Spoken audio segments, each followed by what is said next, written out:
Good morning, everyone. Bright and early here in Dublin. I'm about to board a train bound for Killarney, a city I've never visited before. Audrey's off on a friends and family road trip, so unfortunately they'll have to be putting up with me the whole time. Anyways, let's get going.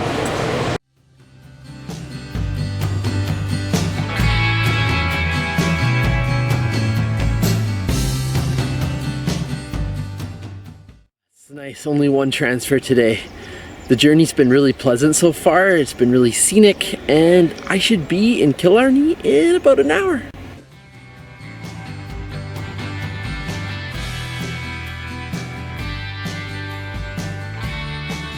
After arriving at Killarney station minus my sweater, I dropped off my bags at the hotel and set off on foot to explore the downtown core. I quickly found myself impressed by how passionate the city is about its Gaelic football, with green and gold displayed everywhere. With no shortage of restaurants and pubs at my disposal, it wasn't long before I sat down for lunch. For lunch, I'm going with fish and chips and a pint of Guinness. Never gets old.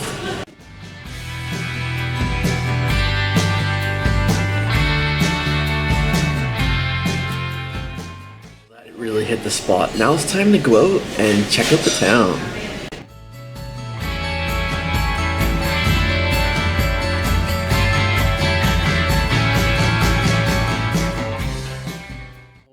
It didn't take me long to escape the bustle of the downtown city core. And so far my first impressions of this place have been really positive. It's a nice change of pace from Dublin, where, you know, it's a really big city and it's really hectic. So over here it's much smaller, and literally it took me 2 minutes to walk out into the woods here, and now I'm down a path, just what I want.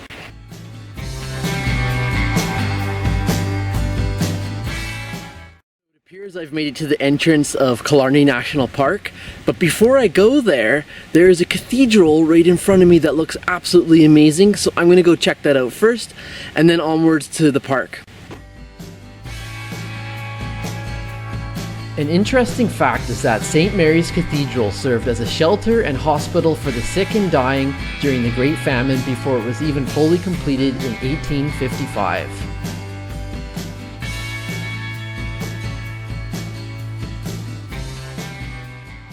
Appears I have options galore in terms of where to go. Well, Ross Castle it is, and after that gigantic lunch I've got a lot of calories to burn off.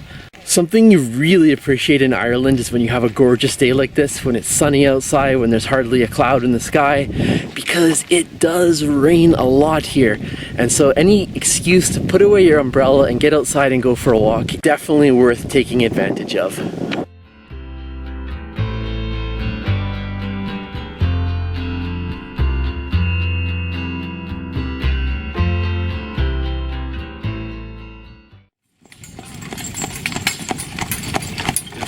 You know how sometimes in life you hit a fork in the road?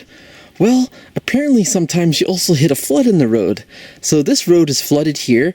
I'm probably less than 500 meters away from the castle. I can't see it right now, but here is the dilemma. How do I get there?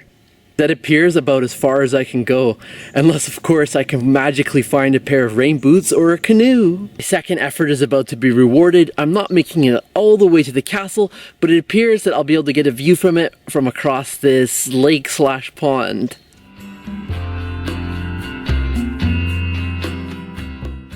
There is a will, there is a way. It appears this third time may be the charm, and I have a feeling that I'm getting close to the castle because I've just got into town. I've taken the third path over, and if I'm right, that means I'll actually be able to visit it.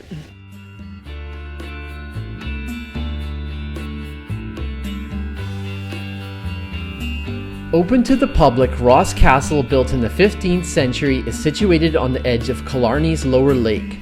Visiting its grounds is the perfect ending to a walk in Killarney National Park. In terms of nearby attractions, it was definitely my favorite.